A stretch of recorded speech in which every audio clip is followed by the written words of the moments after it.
Olá, eu sou Cristina Soneghetti Simon e hoje eu vou falar pela União Espírita Cristã, que fica em Vila Velha, Espírito Santo.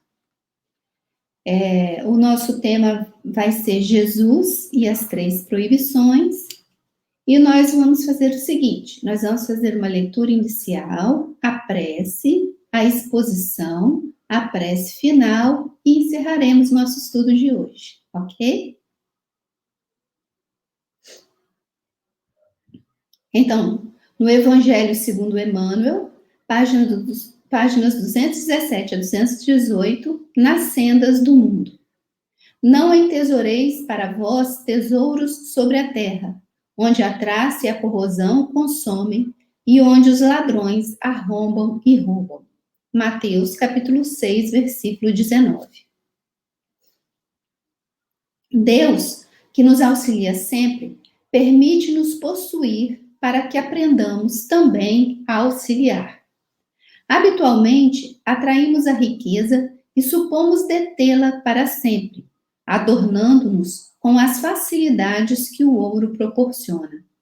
Um dia, porém, nas fronteiras da morte, somos despojados de todas as posses exteriores, e se algo nos fica, será simplesmente a plantação das migalhas de amor que houvermos distribuído, creditadas em nosso nome pela alegria, ainda mesmo que precária e momentânea, daqueles que nos fizeram a bondade de recebê-las. Via de regra, amontoamos títulos de poder e empossamo-nos deles, enfeitando-nos com as vantagens que a influência prodigaliza. Um dia, porém, nas fronteiras da morte, somos despojados de todas as primazias de convenção, e se algo nos fica, será simplesmente o saldo dos pequenos favores que houvermos articulado, mantidos em nosso nome pelo alívio, ainda mesmo insignificante e despercebido, daqueles que nos fizeram a gentileza de aceitar-nos os impulsos fraternos. Geralmente, repetimos frases santificantes, crendo-as definitivamente incorporadas ao nosso patrimônio espiritual, ornando-nos com o prestígio que a frase brilhante atribui.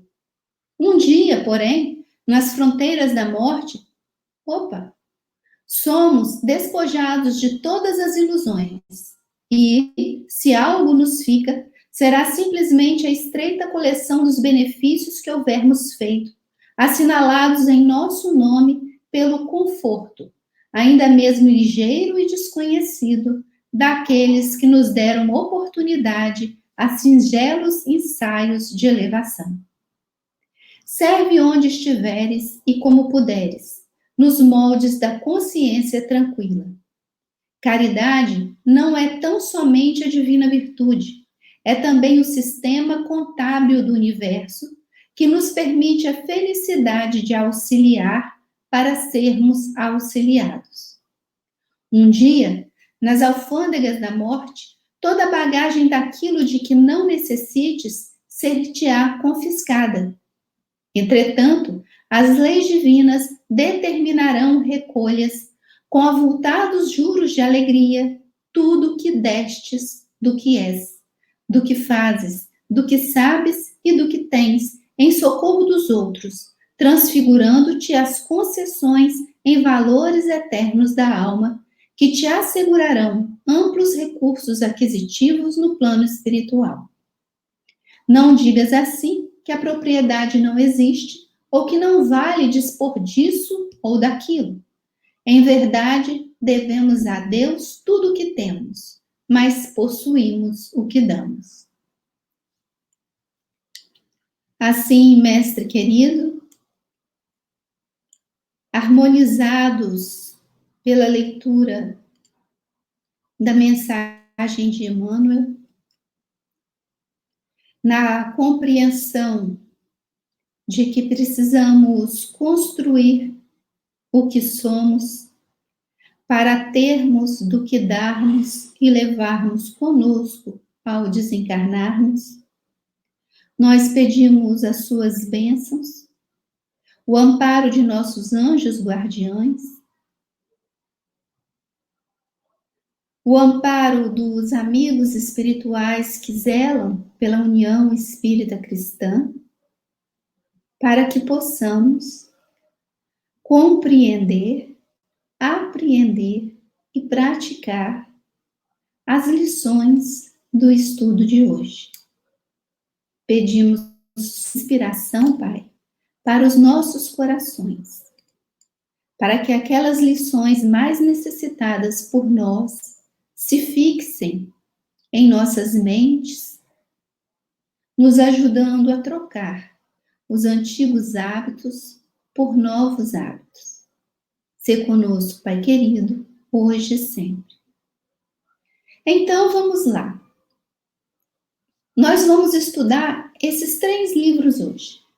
O Evangelho segundo Emmanuel, nós lemos a lição.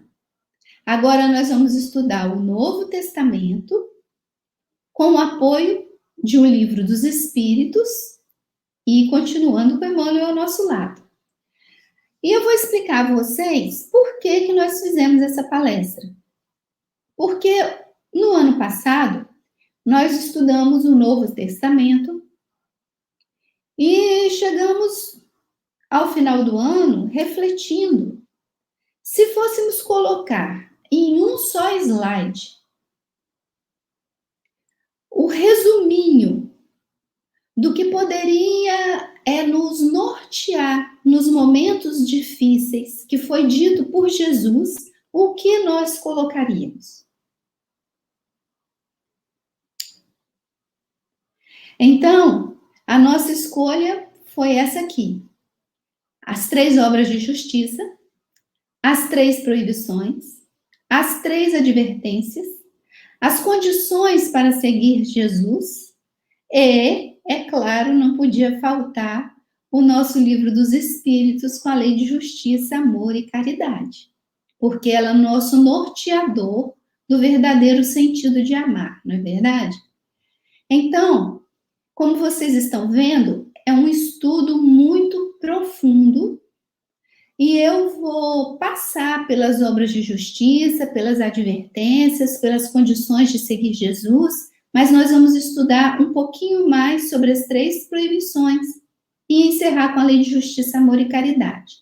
Lá no final, o último slide, eu coloco um resuminho desses 5 itens, um resuminho para a gente fazer um print ou tirar uma foto e guardar num cantinho.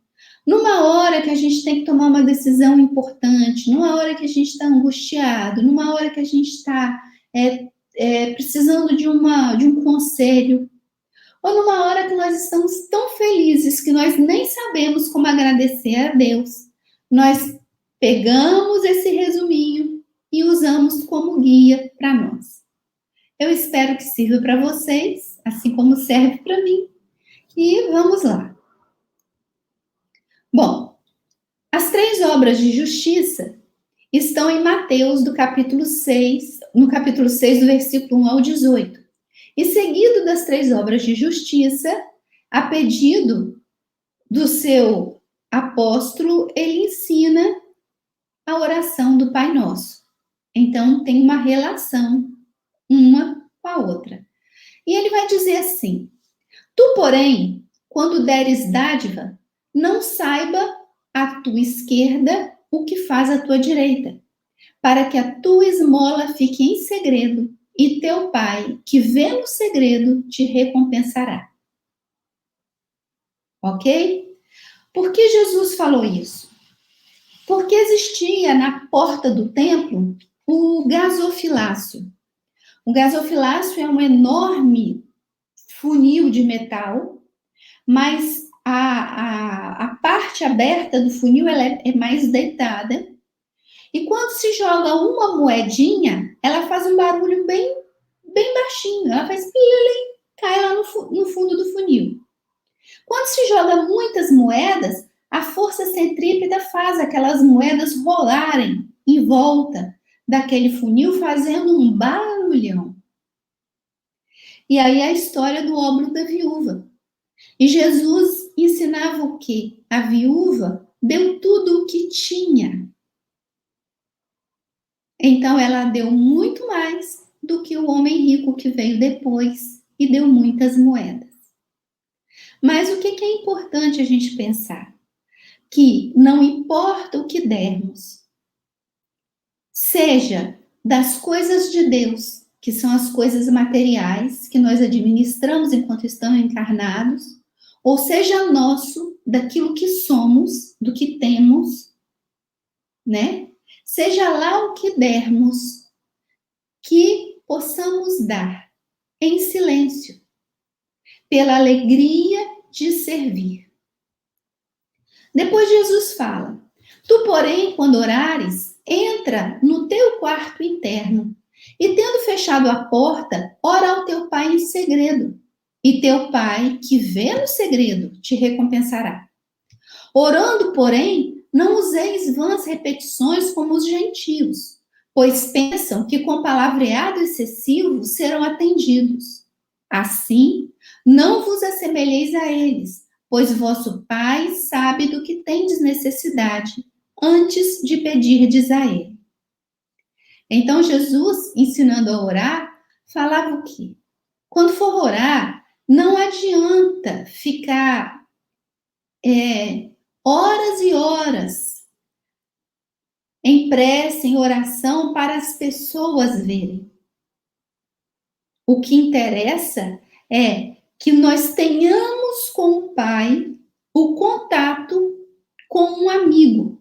Esse é o sentido da oração. A neurociência hoje nos mostra, e foi uma pesquisa, né, um trabalho feito com as carmelitas e os monges, né?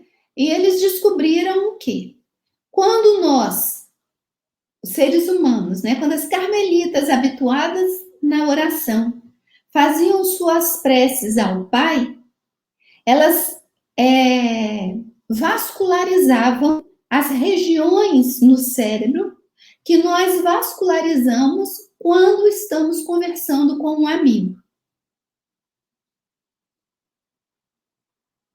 Então, o que Jesus fala tem um sentido totalmente seguro na ideia de que a oração sincera a Deus estimula o meu cérebro, que por consequência estimula também meu perispírito e o meu corpo mental.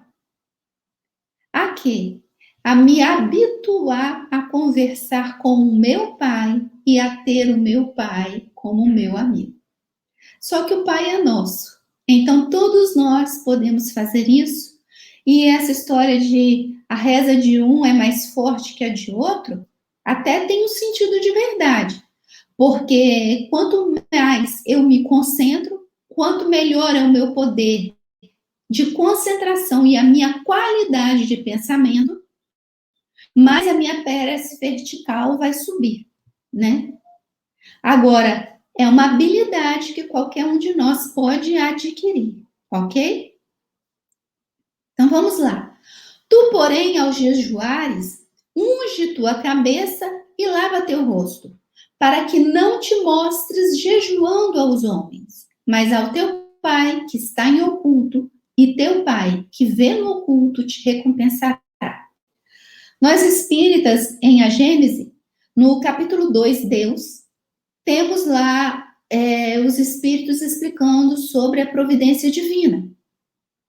E a providência divina nos ensina como funciona a onipotência, a onisciência, a onipresença de Deus.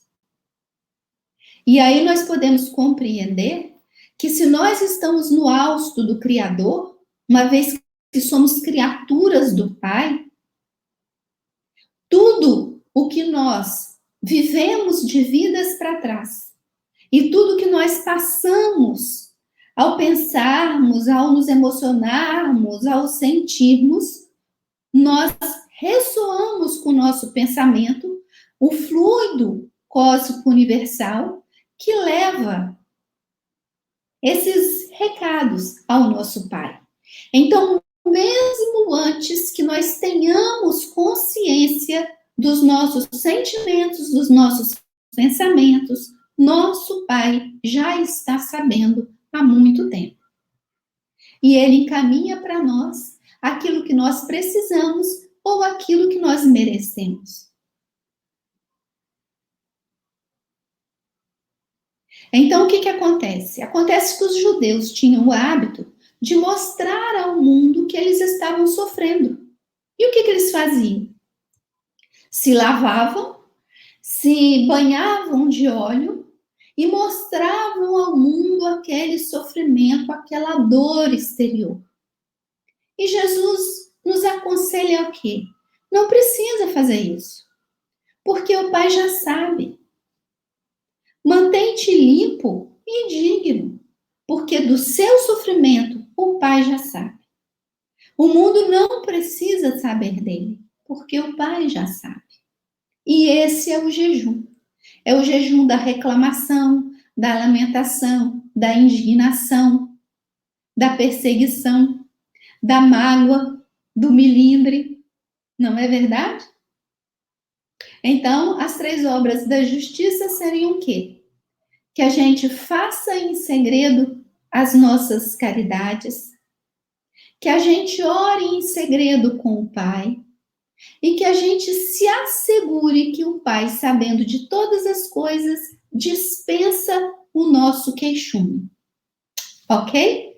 Vamos para o próximo. Esse aqui nós vamos demorar um pouquinho mais, que são as 3 proibições.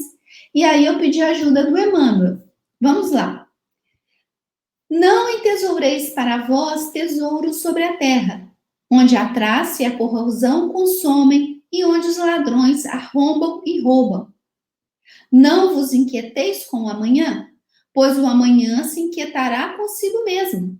Basta a cada dia o seu mal. Não julgueis, para que não sejais julgados, pois com o juízo com que julgais, sereis julgados, e com a medida com que medis, sereis medidos. Retira primeiramente a viga do teu olho, e então verás em profundidade para retirar o cisco do olho do teu irmão. Não deis o que é santo aos cães, nem lancei vossas pérolas diante dos porcos, para que não venham a pisá-las com seus pés e voltando-se vos despedacem. Então, olha lá, a primeira proibição diz o quê? Não fique ansioso, aflito, com nada que é da terra. Porque cada dia tem a sua tarefa, os seus problemas para serem resolvidos. Você não precisa antecipar o problema de amanhã, porque hoje você só pode resolver o de hoje.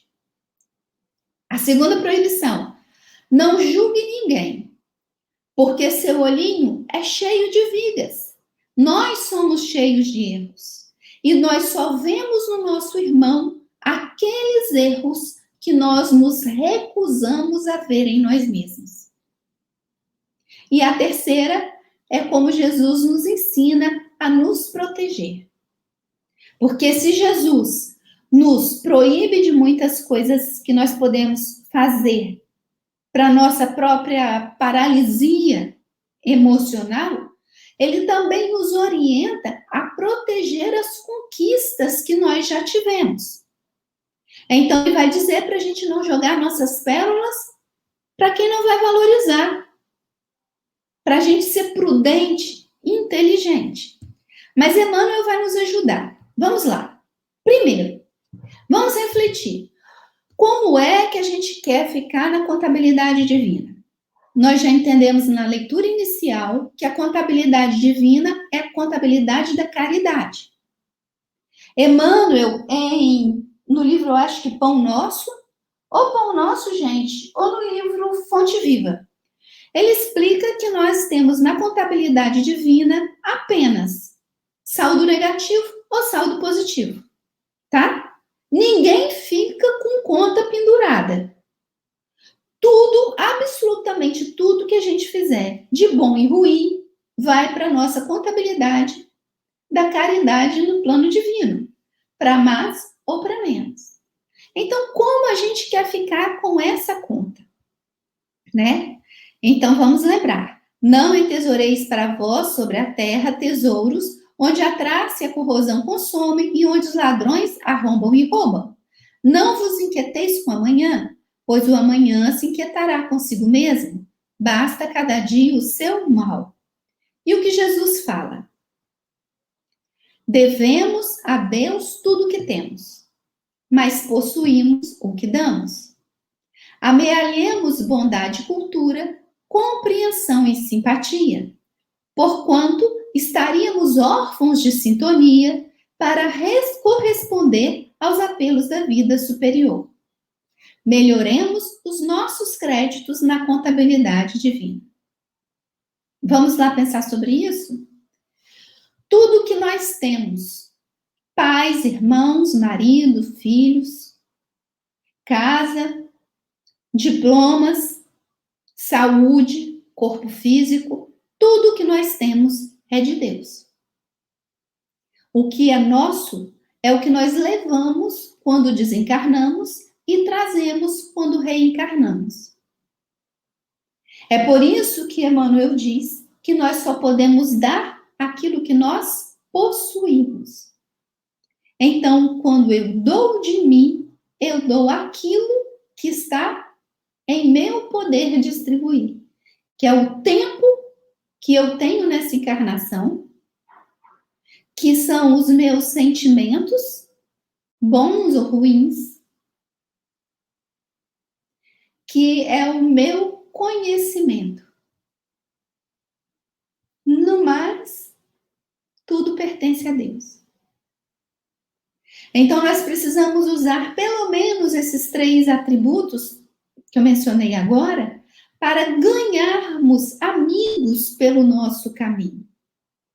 Porque nós precisamos do amor para crescermos. Nós precisamos trabalhar nesse esquema de cooperação para o nosso progresso.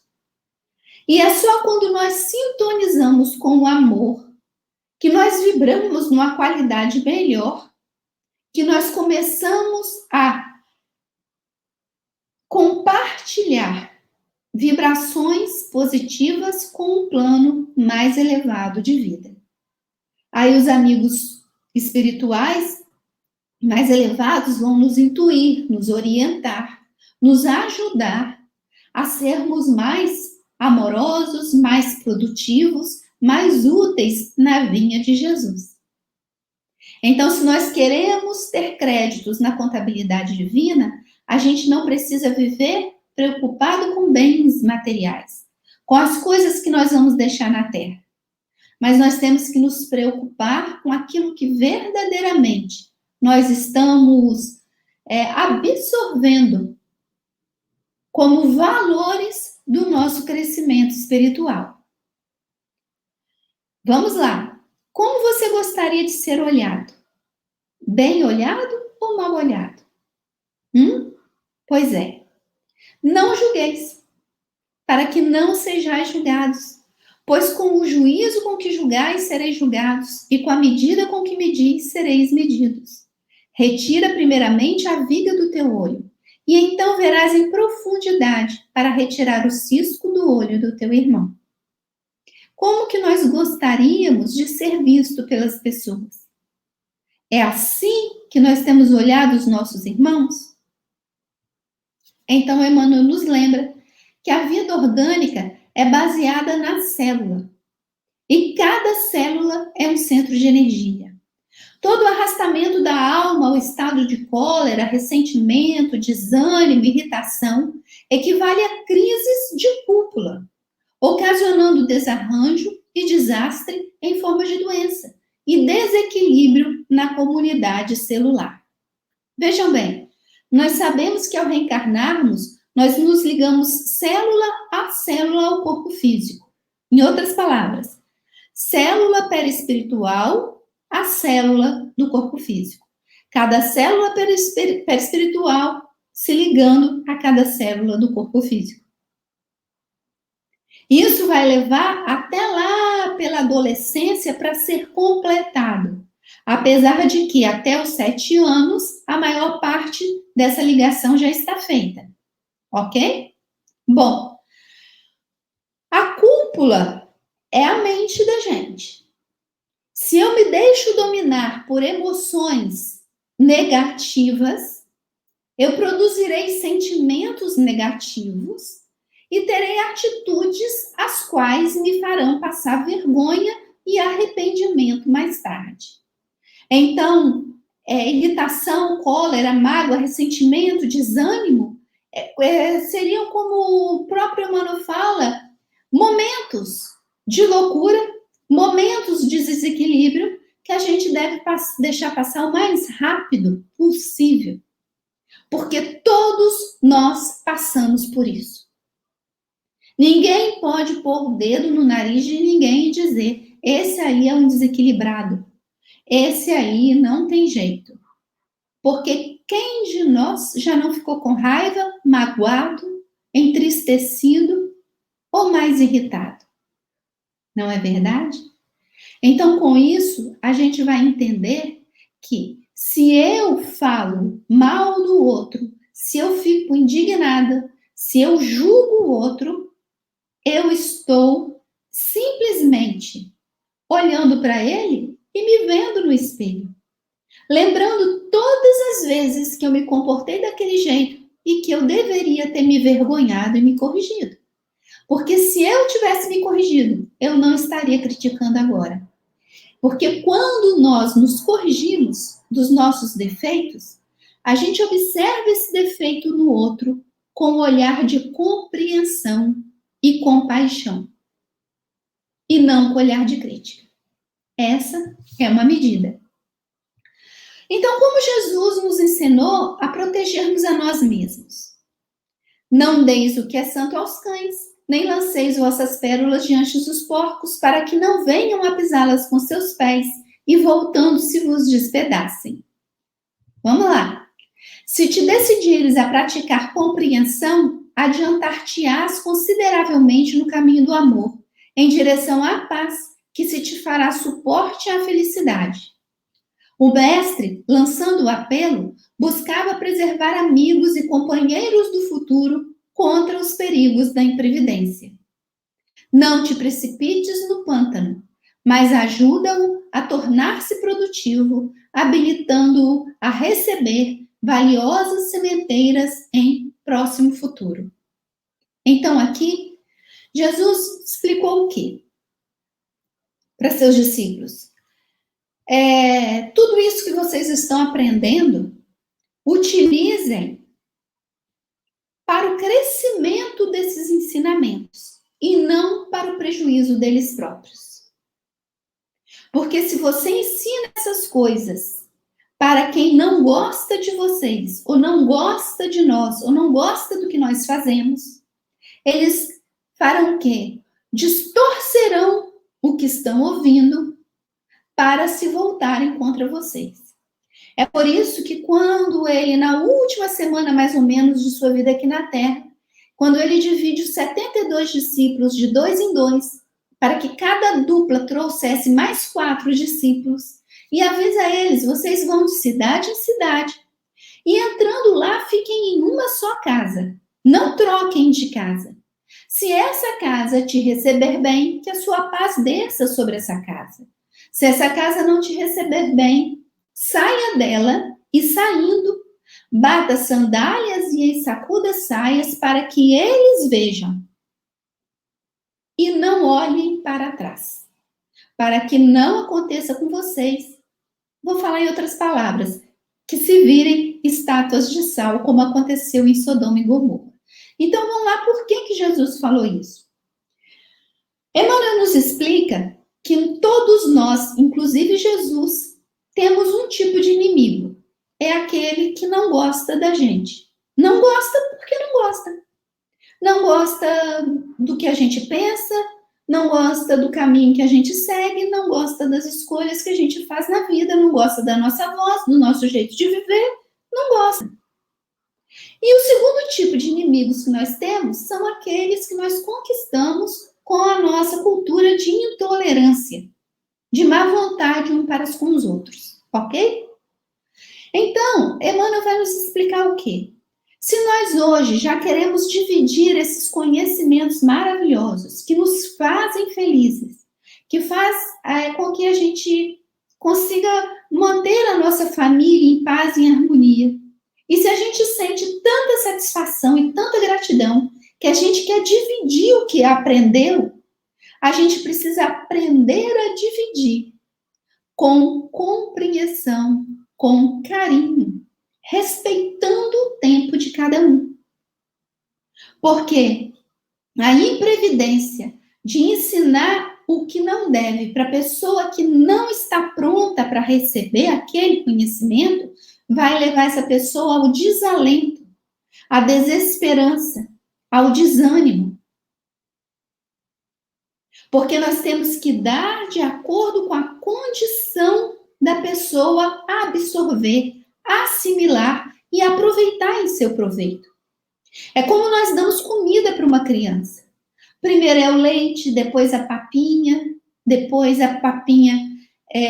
de fruta ou de sopinha. Vamos introduzindo o alimento sólido.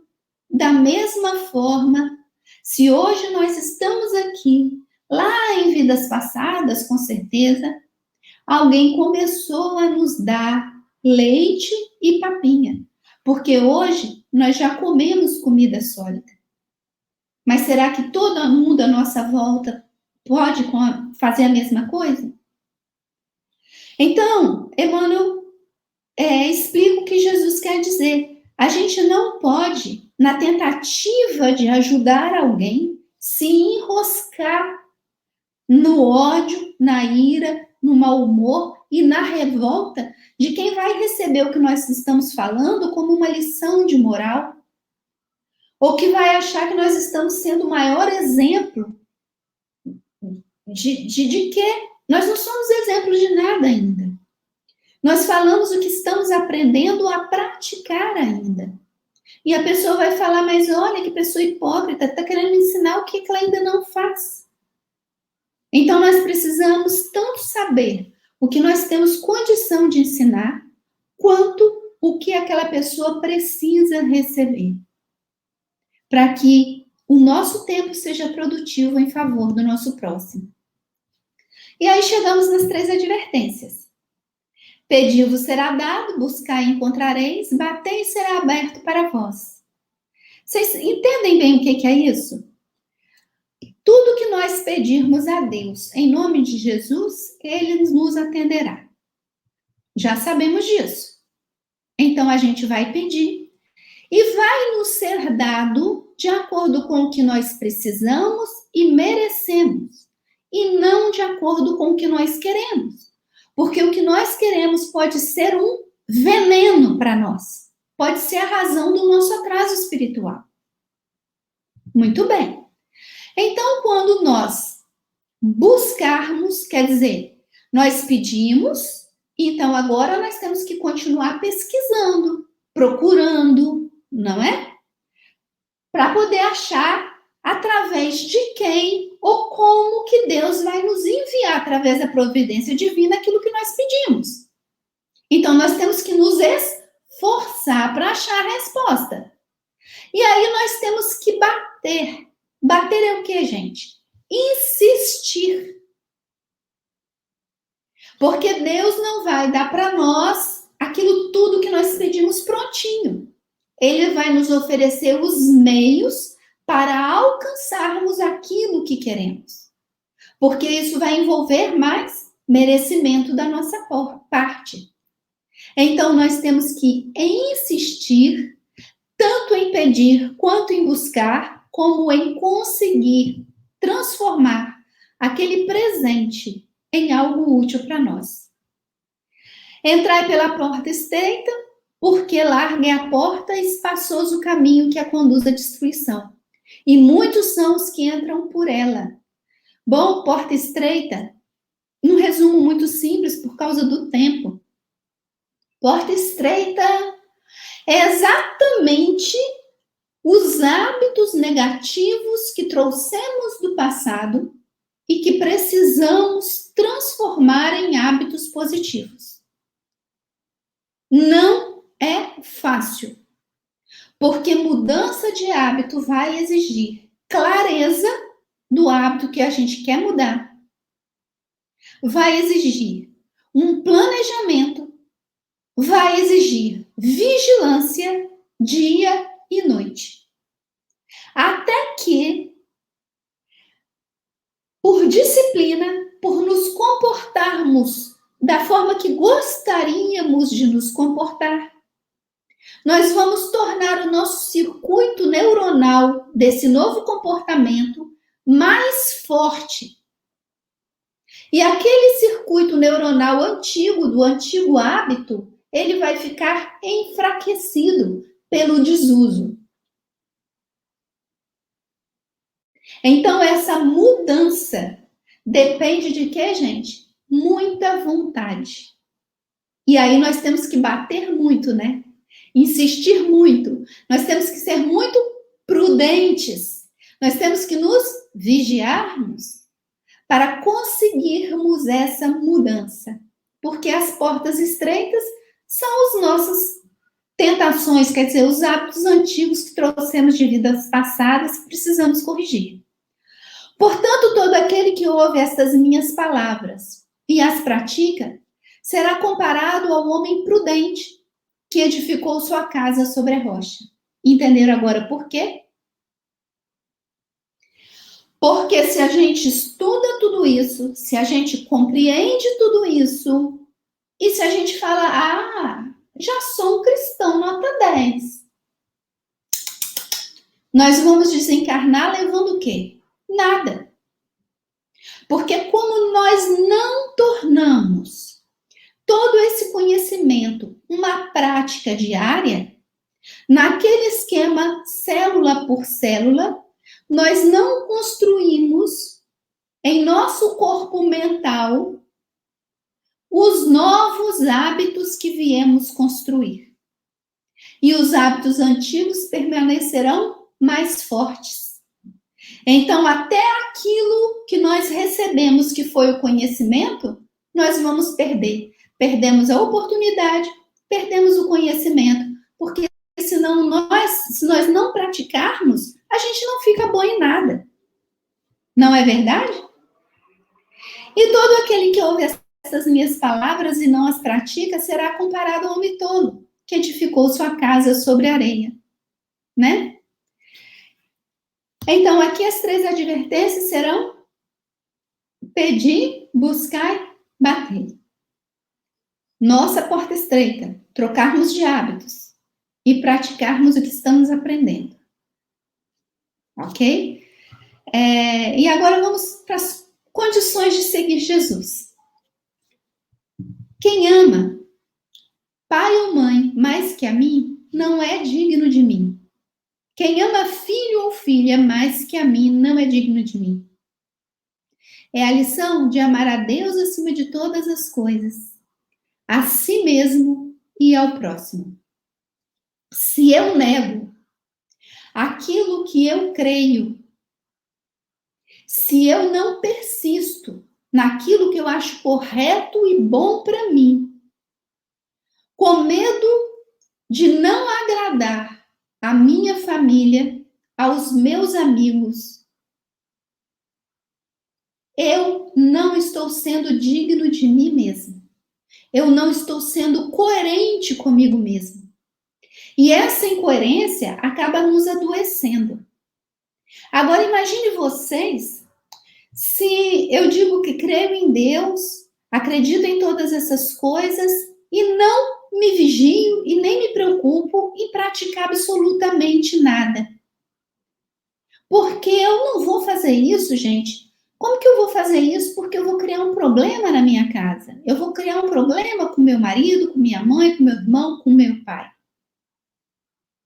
Aí, eu estou deixando que o espinheiro sufoque as sementes que Jesus plantou. Não é verdade? Porque a família de hoje não será a família de amanhã. A família, a parentela corporal, às vezes não é a mesma parentela espiritual. E nós precisamos aprender a lidarmos com as diferenças de afinidades, as diferenças e semelhanças de gostos e de pensamentos. Nós precisamos administrar essas diferenças e não perdermos a nossa oportunidade de crescimento, porque todo mundo não concorda conosco. Isso é abandonar a nós mesmos. E quando nós abandonamos a nós mesmos, nós estamos negando em nós o amor de Deus também. O amor por Deus, né? E quem não toma a cruz e não segue atrás de mim, não é digno de mim. Bom, é tudo juntinho. Vocês estão vendo aqui, ó, família é juntinho com a cruz. Porque nós não reencarnamos ao acaso. Nós temos um planejamento espiritual. E quem sabe até a nossa fé, a nossa maneira diferente de pensar, não vai ser ela que vai ajudar toda a família a crescer, a progredir. Não em um mês, um ano, mas com 15, 20, 30 anos de persistência. Porque esses dias eu estava ouvindo um professor falando, e ele diz o seguinte: se nós considerarmos todo o tempo que o universo levou para ser feito, pela conta da ciência de nós humanos, né? E nós levássemos em conta toda a existência de uma pessoa, relativamente a vida de uma pessoa que tem média de 80 anos, 90, até 100 hoje tem, né? Vamos calcular mais ou menos 80 anos de uma pessoa em relação à criação do universo, valeria apenas um dia. Então, a nossa passagem na Terra é realmente muito rápida. Muito rápida. Nós não temos tempo a perder. Aquele que tiver encontrado a sua vida, a perderá. E aquele que tiver perdido a sua vida por minha causa, a encontrará. Então, meus queridos, nós temos que nos desapegarmos dessas ideias do que temos, porque nós só temos aquilo que somos, que vamos levar conosco. O resto todo é de Deus. Observaram bem? E agora, estou com pressa por causa do horário. Assim, portanto, todo aquele que dentre vós não renuncia a todos os seus próprios bens, não pode ser meu discípulo. Também já entendemos, né? Então, no Livro dos Espíritos, parte 3ª, capítulo 11, a lei de... no subtítulo Caridade e Amor ao Próximo, vem a pergunta: qual o verdadeiro sentido da palavra caridade, como a entendia Jesus? Benevolência para com todos, indulgência para as imperfeições dos outros, perdão das ofensas. Eu aconselho a gente a decorar essa sigla aqui, ó, BIP. Porque lembram que a contabilidade divina de mais e menos é a contabilidade da caridade. A caridade quer dizer o quê? Sermos bons com todas as pessoas, relevarmos os defeitos alheios, porque nós só vemos no outro o que nós temos, e o que incomoda no outro nós não resolvemos em nós, porque o que nós já resolvemos em nós, nós vemos no outro com compaixão. E perdoar é o básico, porque todo mundo adora ser perdoado. Então a gente tem a obrigação de sair por aí distribuindo perdão, não é verdade? Pois bem, então aqui fica o nosso BIP. E vamos para o nosso resuminho. Aqui que eu falei para vocês tirarem print. 3 obras de justiça, gente. Ajudar e seguir, conversar com Deus e ser sincero. 3 proibições: ansiedade, julgamento e imprudência. 3 advertências: pedir, buscar e bater. Desenvolver o autocontrole, aprender e praticar. Condições para seguir Jesus: amar a Deus, carregar a própria cruz e desapegar. É a lei de justiça, amor e caridade, que é o nosso BIP. Toda vez que você estiver angustiado, triste, feliz demais, com algum problema, quiser tomar alguma decisão, senta com esse resuminho e reflete, pedindo orientação de Deus, que você vai encontrar a resposta, eu tenho certeza. E agora nós precisamos fazer a nossa prece por causa desse relógio que passa rápido demais. Vamos lá? E aí, sentados, com os olhos fechados, sentindo a nossa respiração, porque quando sentimos a nossa respiração, nós nos tornamos conscientes do nosso corpo físico. E é só quando estamos bem conscientes do nosso corpo físico que nós conseguimos fazer as grandes mudanças que necessitamos. E unidos na mesma sintonia, pela alegria e o enorme bem-estar que estudar sobre Jesus nos traz, eu convido a todos nós que elevemos nosso pensamento ao Pai, no silêncio de nossos corações,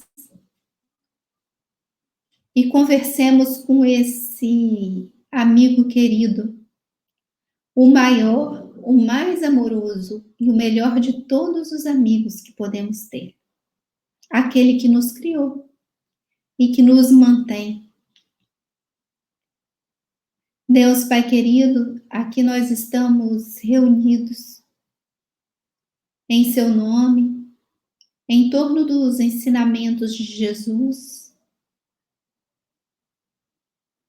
refletindo numa maneira de praticarmos esses ensinamentos que para nós, Pai, ainda são muito difíceis, representam um enorme desafio, porque ainda somos imprudentes, invigilantes, e estamos aprendendo, apenas aprendendo, começando a aprender a sermos felizes. Mas já compreendemos, Pai, que a prática de todas essas coisas nos trará mais felicidades ao coração. E assim, nós poderemos ser melhores servidores, trabalharmos mais, ajudarmos mais, com mais amor e com mais alegria.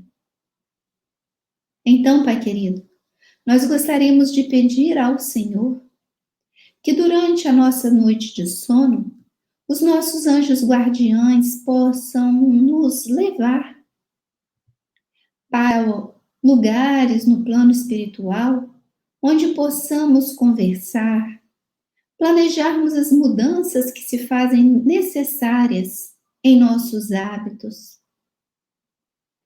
E que nós possamos, Pai, intuí-los com clareza, para de fato, o dia em que retornarmos para o plano espiritual, retornemos melhores do que chegamos. Isso é o que nós desejamos. E é claro que até lá, isso acontecer, nós gostaríamos de aprender a amarmos uns aos outros e fazermos as nossas vidas o mais leve, o mais suave, o mais feliz que pudermos. Sabemos que o Senhor abençoa nossos pensamentos, sabemos que o Senhor nos ampara, e nós te pedimos, Pai, que as nossas irradiações desse momento possam ser levadas a todos os trabalhadores da União Espírita Cristã, abençoando e amparando essa casa espírita que tem tantos anos e há tantos anos ajuda centenas e centenas de pessoas. Se conosco, Pai amado, hoje e sempre. Assim seja.